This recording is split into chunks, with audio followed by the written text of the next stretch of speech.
Intervention. Monsieur le Premier ministre, à vous la parole. Monsieur le Président, je commençais par saluer les membres de la communauté arménienne qui sont avec nous aujourd'hui dans les tribunes, en leur rappelant l'amitié et la solidarité du peuple québécois, comme je l'ai dit dans la motion. Bienvenue à l'Assemblée nationale.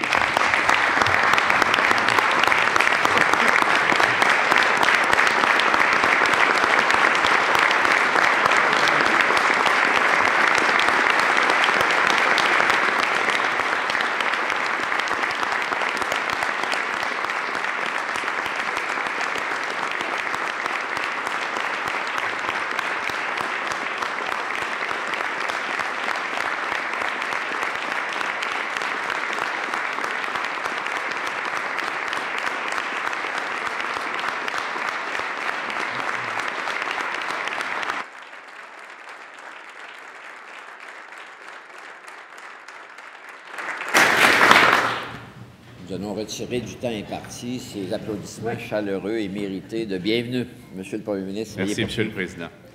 Monsieur le Président, en présentant cette motion, j'invite l'Assemblée nationale du Québec à rappeler à la mémoire des Québécois et des Québécoises une page douloureuse de l'histoire de l'humanité, soit le génocide arménien dont nous soulignons le 100e anniversaire. Je le dirais d'abord dans notre langue commune, on se souviendra toujours de ce génocide. Et dans la langue de nos compatriotes, génocide bidi hisheng misht. J'espère que je n'ai pas trop mal fait. Il y a 100 ans, le génocide arménien ouvrait le 20e siècle, dont il représente une des grandes tragédies. À partir de 1915, des hommes, des femmes, des enfants seront assassinés parce qu'ils étaient arméniens, parce qu'elles étaient arméniennes. La folie qui, à l'époque, s'était emparée de l'Europe avait exacerbé des tensions qui ont mené à l'une de ces décisions insensées dont il nous faut, pour en conjurer le retour, entretenir le souvenir, qu'il nous faut, pour ne pas revivre un tel cauchemar, inscrire dans l'histoire.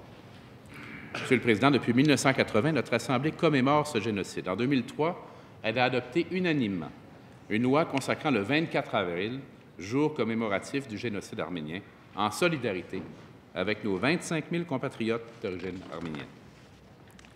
Tout récemment, lors d'une messe de rite arménien célébrée en la basilique Saint-Pierre, le pape François a évoqué, je le cite, le premier génocide du 20e siècle, tout en affirmant, et je le cite encore, « Il est nécessaire, et c'est même un devoir, d'honorer la mémoire des victimes, car chaque fois que la mémoire s'efface, cela veut dire que le mal fait suppurer les blessures.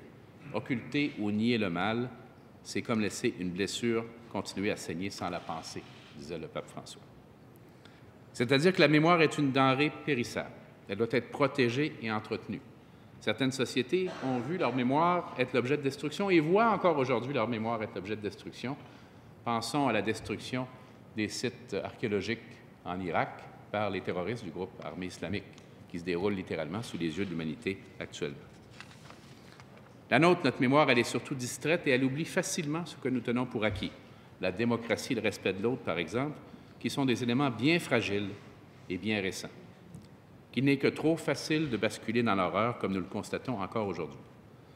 Ce moment de mémoire est une méditation. L'expérience de ce génocide fait partie de l'histoire et pour qu'elle ne reste pas vaine, nous devons en tirer les leçons qui s'imposent. Nous ne serons jamais complètement à l'abri de ce genre de tragédie. On aimerait tous dire et redire plus jamais, mais nous savons que la nature humaine révèle parfois de sombres surprises. Mais plus nous nous souviendrons, Monsieur le Président, de ces tragédies, moins nous serons susceptibles de les revivre. Je conclurai en citant deux passages de ce très beau texte signé par Charles Aznavour, en fait Varinag Asnavourian, membre de la communauté arménienne, et publié dans Le Monde le 20 avril dernier. Et je le cite. « 100 ans après, le ventre est encore fécond d'où a surgi la bête immonde, comme l'a dit Bertolt Brecht. On le voit à travers le sort des minorités du Moyen-Orient, on le voit moins quand il s'agit des menaces qui pèsent sur l'Arménie et le Haut-Karabakh. Pourtant, écrit Aznavour, il n'y a pas eu une semaine depuis le début de l'année sans qu'un jeune de 20 ans ne meure sur la ligne de contact entre le Haut-Karabakh et l'Azerbaïdjan. Jusqu'à quand? Je voudrais cependant conclure cette tribune par une note d'optimisme. Un sondage international réalisé à la demande du Mémorial de la Shoah a révélé qu'environ 33 % des jeunes Turcs de 18 à 26 ans sont favorables à une reconnaissance du génocide arménien. La lecture de cette enquête incite à la confiance, dit Charles Aznavour. Elle m'a empli de joie. Elle m'a conforté dans mon respect pour ce peuple turc qu'il ne s'agit pas de montrer du doigt pour un crime qu'il n'a pas commis. Elle m'a fait entrevoir qu'un jour, peut-être, cette région du monde sera comme la famille Aznavour, qui compte des chrétiens, des juifs et des musulmans que j'aime d'un même amour. Je me prends à rêver.